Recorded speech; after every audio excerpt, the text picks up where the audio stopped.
The air inside the Level 3 high containment wing of the Aris-Vance biomedical complex doesn't smell like medicine. It smells like pressurized ozone and the faint metallic tang of recycled oxygen. It is a sterile $300 million tomb for some of the most aggressive pathogens known to man, and today it felt especially cold.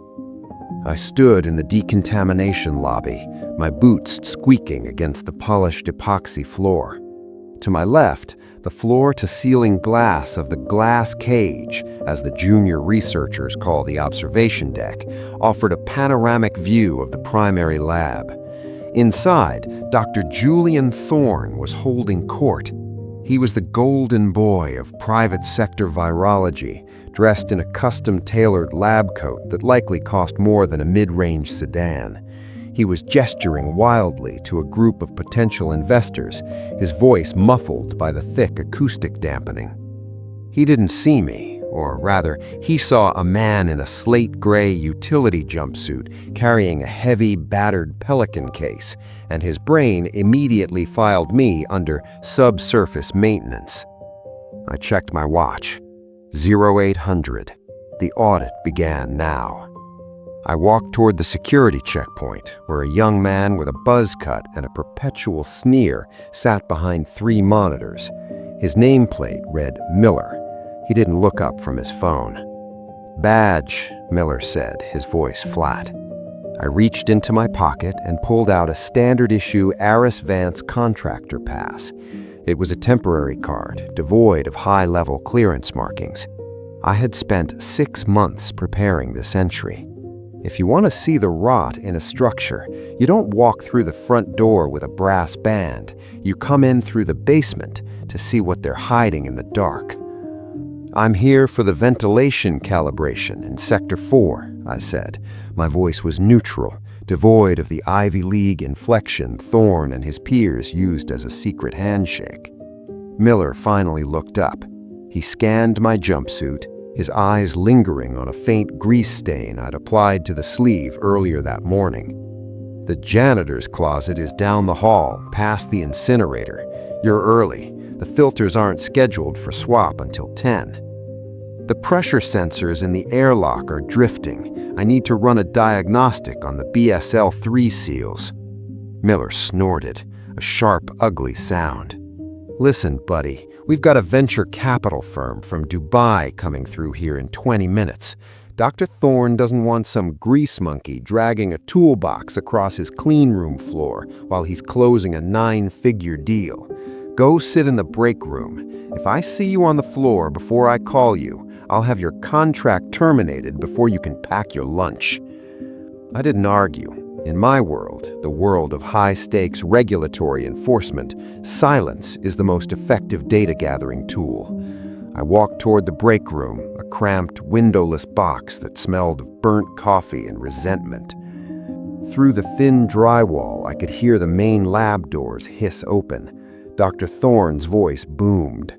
"And here," Thorne said, his tone dripping with the practiced charisma of a man who has never been told no, "is where the magic happens. We've achieved a viral load stability that the NIH couldn't dream of. Our safety protocols aren't just industry standard, they are the new frontier." I opened my Pelican case. Inside, nestled in custom-cut foam, wasn't a wrench or a screwdriver. It was a high-frequency acoustic sensor and a handheld terminal linked directly to the CDC's Office of Public Health Preparedness and Response. I tapped the screen. The terminal bypassed the local Wi-Fi, connecting instead to an encrypted satellite uplink. Within seconds, I was looking at the real-time telemetry for the Aris-Vance BSL-3 wing. Thorne was lying. The pressure in the secondary containment zone was fluctuating by 0.4 pascals every 60 seconds. To a layman, it's a rounding error.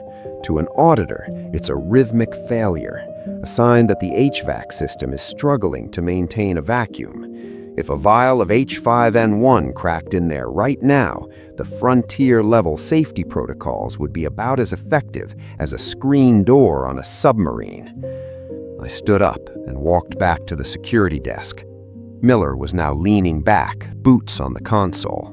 "I told you to wait," Miller snapped, his face reddening. "The airlock seal in Lab C is compromised," I said, my voice dropping an octave, becoming colder, sharper. "I need you to override the lockdown cycle so I can inspect the gasket." Miller laughed. He actually laughed. He stood up, towering over me, trying to use his height as a blunt instrument. "You've got a lot of nerve, maintenance. You want to talk about overrides? Here's an override. Get back in that room or I'll call security and have you thrown into the parking lot. You're a janitor. You fix leaks. You don't tell us how to run a BSL-3. At that moment, the lab's inner doors opened. Thorne emerged, flanked by 3 men in bespoke Italian suits. He spotted me and Miller, his brow furrowed in genuine disgust, as if he'd just found a cockroach in a petri dish. "Miller," Thorne said, his voice a low, dangerous purr, "why is this person standing in my lobby? I thought I made it clear that all non-essential personnel were to be cleared during the tour." "Sorry, Dr. Thorne," Miller stammered, his bravado evaporating. "He's a contractor for the vents. He won't go back to the break room." Thorne turned to me. He didn't look at my face. He looked at the grease stain on my sleeve. "I don't know who you work for, and frankly, I don't care. You are an eyesore and a distraction. Leave this floor immediately. If I see you again, I'll ensure your firm never gets a government contract within 500 miles of this state. Do I make myself clear?" I looked at Thorne.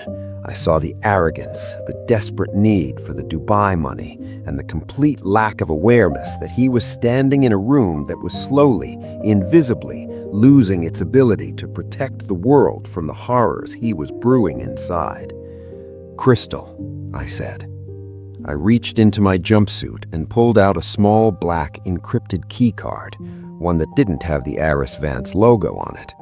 I swiped it across Miller's console. The screens didn't just flicker, they turned a deep, bruised purple. The level 4 biohazard alarm didn't sound. I had disabled the sirens to avoid a panic, but every magnetic lock in the building engaged with a series of heavy metallic thuds.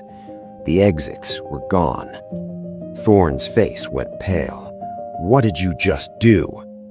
"I've just initiated a federal quarantine hold," I said, and for the first time I let the janitor mask slip. My posture straightened, and the weight of my real authority settled into the room like a physical pressure. "And Dr. Thorne, you're right about one thing. I do fix leaks, and this facility is hemorrhaging more than just air." I looked at my watch. 08:12. "Now," I said, looking Thorne directly in the eye, "let's talk about the 0.4 Pascal drift in Lab C. Or should we wait for the tactical bio-recovery team currently landing on your roof?" The transition from chaos to order is never loud. It's a rhythmic, mechanical process, the sound of heavy-duty HEPA filters ramping up to maximum RPM, and the synchronized click of tablets being locked into docking stations. By 10 o'clock, the Aris-Vance Nobby had been transformed from a corporate showroom into a federal field office. The elite staff, the senior directors and department heads who had spent years insulated by Thorne's shadow, were lined up against the glass of the observation deck. They weren't wearing their tailored coats anymore. They were wrapped in disposable yellow isolation blankets, shivering not from the cold, but from the sudden, violent loss of their professional immunity. Radical reform. I sat at the center of the security hub, Miller's chair now occupied by a senior forensic accountant from my team. We weren't just looking for biological leaks anymore, we were tracing the financial ones. Total asset freeze is in effect. the accountant said, his fingers dancing across the keys. "We've flagged the offshore accounts. Dr. Thorne was planning a consultancy move to a non-extradition territory next month. He knew the seals were failing. He was just waiting for the Dubai check to clear before he vanished." I looked at the monitor. It wasn't just greed, it was a calculated abandonment of duty. "Bring in the junior staff," I ordered. A group of 7 young scientists, the janitors of the intellectual world, were led into the room. These were the men and women who had actually done the work while Thorne took the credit. They looked exhausted, terrified, and defensive. "I've reviewed your internal memos," I said, my voice softening just enough to be heard, but not enough to lose its edge. "I'm here to tell you that Aris-Vance is being placed under federal receivership. The board of directors is being dissolved. Dr. Thorne is being removed from the premises in handcuffs." I stood up and walked toward a young woman in the front, her name tag reading Dr. Aris. "You wrote the report on the seal degradation in Lab C 6 months ago. Thorne buried it and reassigned you to the waste processing wing. Starting tomorrow, you are the interim director of biosafety. You have a blank check from the CDC to refit this entire facility. If a single gasket looks worn, you shut the building down. Do you understand?" She stared at me, her eyes filling with a mixture of shock and relief. She didn't thank me. She didn't have to. The look on her face, the realization that the truth finally had a seat at the table, was the only currency I cared about. The final confrontation. In the corner of the lobby, Julian Thorne sat alone. The federal agents had finished their initial sweep, and he was waiting to be transported to a holding cell. The bravado was gone, replaced by a hollow, brittle shell of a man. As I approached, he looked up, his eyes bloodshot. "You've ruined 10 years of research. The universal vaccine. It was close. We were so close. You've set back the science of virology by a decade just to prove a point on some paperwork." I sat down on the bench opposite him. I didn't lean in, I didn't gloat. I simply observed him with the same detached curiosity I'd use for a contaminated sample. "You still don't get it, Julian. You think the science is the only thing that matters. You think your status as a genius gave you a license to bypass the humanity of the people you worked with. You treated your subordinates like equipment and your safety protocols like suggestions. Science without integrity isn't progress. It's just a high-tech crime scene." He looked away, his jaw tight. "The world won't remember you. You're just a ghost in a gray suit. They'll remember the man who almost saved them."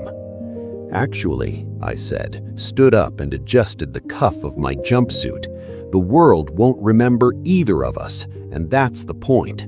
When I do my job correctly, nothing happens. No outbreaks, no headlines, no hero scientists, just a quiet Tuesday where everyone goes home safe."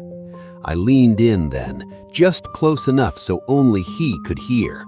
"You spent your life trying to be a giant, Julian, but you forgot that giants are held up by the people they stand on. You treated me like a janitor because you couldn't imagine a world where the man cleaning the floors was actually the one holding the keys to your cage." I signaled to the agents, "Take him out. Use the service exit. It's more appropriate for his current status." As Thorne was led away, the heavy security doors hissed shut behind him. The building felt different.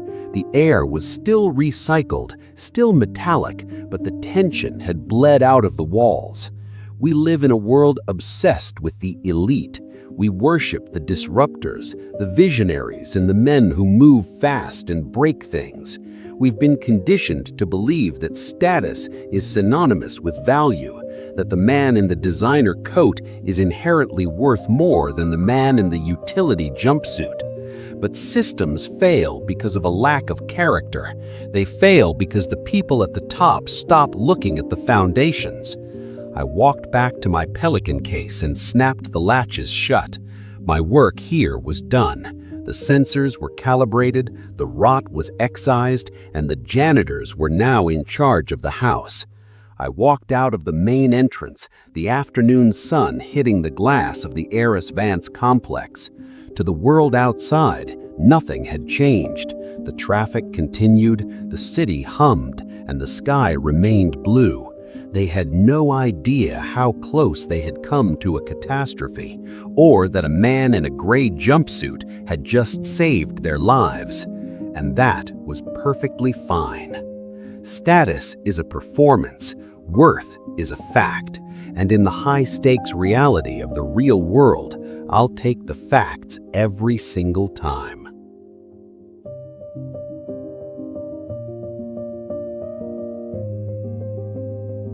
The silence that followed was heavy, clinical, and absolute. Thorne's mouth opened, then closed, his brain frantically trying to reconcile the image of the janitor with the cold, tectonic shift in the room's power dynamic. Behind him, the investors, men who dealt in the hard math of risk and reward, began to murmur. They saw the purple screens. They heard the heavy thud of the electromagnetic bolts. They knew the sound of a trap snapping shut.